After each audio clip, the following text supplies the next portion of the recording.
Member of the Canadian Parliament Chandra Arya released a statement highlighting the problem of violent extremism in Canada. In a video released on social media site X, the MP also urged all levels of the Canadian government to address the issue. In Canada, we have long recognized the serious problems of Khalistani violent extremism. Let me be clear, any actions or involvement by foreign state actors within Canada in any form are unacceptable. As Canadians, we do not wish for Canada to interfere in the domestic affairs of other countries.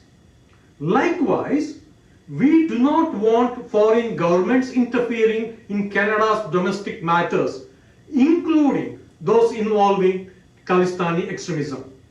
This is a Canadian problem, and it is a duty of all levels of our government and our law enforcement agencies to address it. And we are now joined by Prabhu Dayal, former Indian senior diplomat, on the show. Welcome, Prabhu Dayal ji, to the program. Would you agree that it is utterly absurd and preposterous that after levelling very serious allegations, Canada has now clearly admitted during a public inquiry that it has no hard evidentiary proof to support its allegation regarding the killing of Hardeep Singh Nijjar? Well, Tanvi, first of all, thanks for having me on your show. A lot of media commentaries across the world are referring to what Trudeau has been doing as juvenile diplomacy. Because yesterday, while testifying before the public inquiry into foreign interference in federal electoral processes and democratic institutions, he admitted that what he gave to India was primarily intelligence and not hard evidentiary proof. Now, all along, he had been claiming that he had given proof, while we were very categorical in asserting that no proof whatsoever had been given to us by the Canadian side. Now, Trudeau's acknowledgement yesterday shows that his behavior and that of his government was irresponsible, and that there were clear-cut reasons why he may have been doing it. And all the pointers are towards the fact that he was indulging in vote bank politics. He was trying to court the favor of the Khalistani extremists, and he was acting at their behest while making these allegations. You know, he has said that he got some inputs from some senior members of the Sikh community, senior Sikhs who were in Parliament. Now, that itself shows that he never had any proof and that he was totally going by hearsay. Intelligence inputs are very often just based on hearsay. So he has brought India's relations with Canada to the rock bottom. We are not going to be trusting Canada because of the fact that he's playing to the tune of Jagmeet Singh Dhaliwal and other Sikh extremists. And I'm afraid that until he stays in power, there cannot be any improvement in India-Canada relations. And would you also agree, sir, that it is Canada's economic problems and also vote bank politics, like you mentioned, rather than facts that are behind the allegations raised by Canada? Yes, certainly there are all sorts of factors.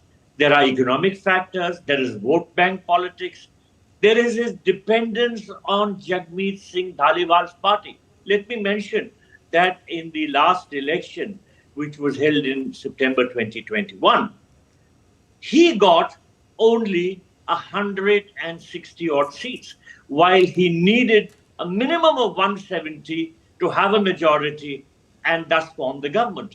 Now, how was he able to form the government? He was able to get the support of Jagmeet Singh Dhaliwal. It was outside support, but that made him dance to the tune of Dhaliwal. You know, recently in September, Dhaliwal withdrew support, but twice in the no-confidence motions against Trudeau, Jagmeet Singh Dhaliwal voted in favor of Trudeau and helped to support the government. Otherwise, the government would have fallen. This shows that Jagmeet Singh Dhaliwal has a vested interest in ensuring that Justin Trudeau remains in power. And in return, Justin Trudeau does whatever Jagmeet Singh Dhaliwal and other Sikh extremists demand. So this is very, very unfortunate. This is dancing to the tune of certain sections and at the detriment, at the cost of Canada's relations with India. Very importantly, India has for long voiced concerns about pro-Khalistan elements being active in Canada, but the Canadian government has simply sat on its hands and allowed them to operate with impunity. A word on that, sir, and how it helps explain Canada's absurd allegations. You know, the fallout of Justin Trudeau's policy has been very unfortunate. And in fact, it has helped to promote the extremist Sikh and separatist agenda regarding India. Let me mention that the actions of the pro-Khalistani activists have been impacting Canada's relations with India very directly. And at the same time, they have been encouraging a climate of violence and criminality in Canada. This has been to the detriment of Canada's own citizens. So what has happened is that Canada has become a hotbed for anti-India activities by extremist Sikhs. And unfortunately, these pro-Khalistan activists have been able to carry out their anti-India agenda totally unchecked. And this is because of the support and the backing they get from Trudeau. Let me mention that last year on the 4th of June, these radical Sikhs held a parade in Brampton glorifying the assassination of Indira Gandhi. And the Brampton demonstration had a tableau of Indira Gandhi with blood on her clothes and a poster that read, "Revenge of attack on Sri Darbar Sahib."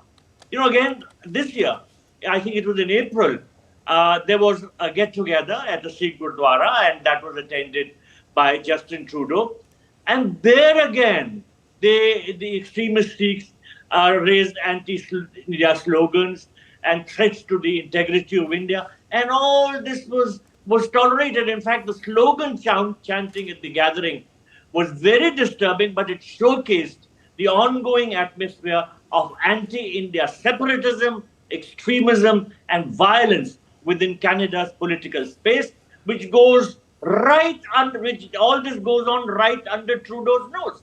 So he is directly responsible, and he has now been making irresponsible, baseless allegations, which we have been refuting. He's been claiming to give us proof, and now yesterday he acknowledged no proof was given by him, that whatever he said was on the basis of intelligence input.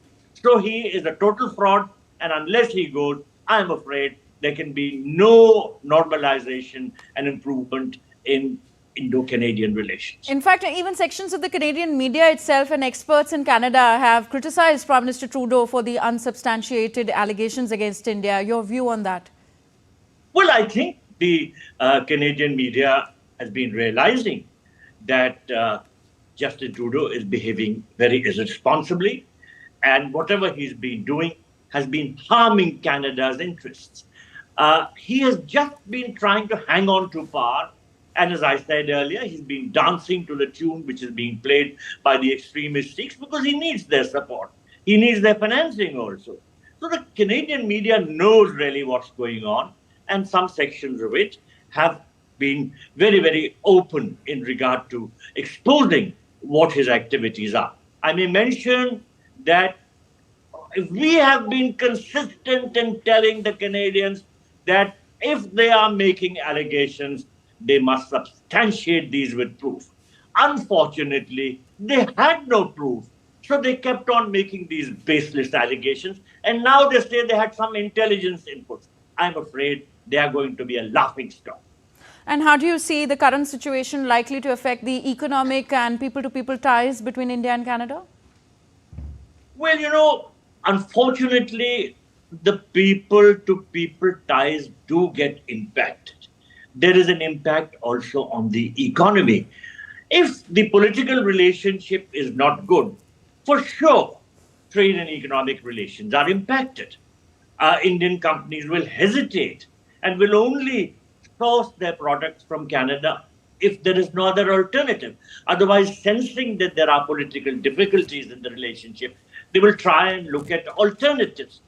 At the same time, one of the biggest sufferers are going to be people, because with the downsizing of the High Commission of India in Ottawa and the downsizing also of the Canadian High Commission here, there are going to be some problems in the issuance of visas and work permits and such things. So the people-to-people relationship will be impacted. People from Canada who are of Indian origin but now Canadian citizens will find it difficult to obtain visas because there is to be a delay. And similarly, people from India who want to go and visit their relatives will find things difficult. So the people-to-people relationship will be impacted in this sense, as also in areas like cultural interaction, because cultural interaction depends on how smooth and good the political relationship is. If there is hostility, why would cultural troops even think of going to Canada? So I'm afraid that what Justin Trudeau has been doing is going to have a totally harmful all-round effect on Canada-India relations. And at the same time, unless the Canadian voters remove him from power, I don't see any possibility of any improvement in the bilateral relationship. All right, we leave it here. Thank you very much, Prabhu Dayalji, for being with us on the show and explaining to us the impact of India-Canada deepening row, diplomatic row at the moment. Thank you so much.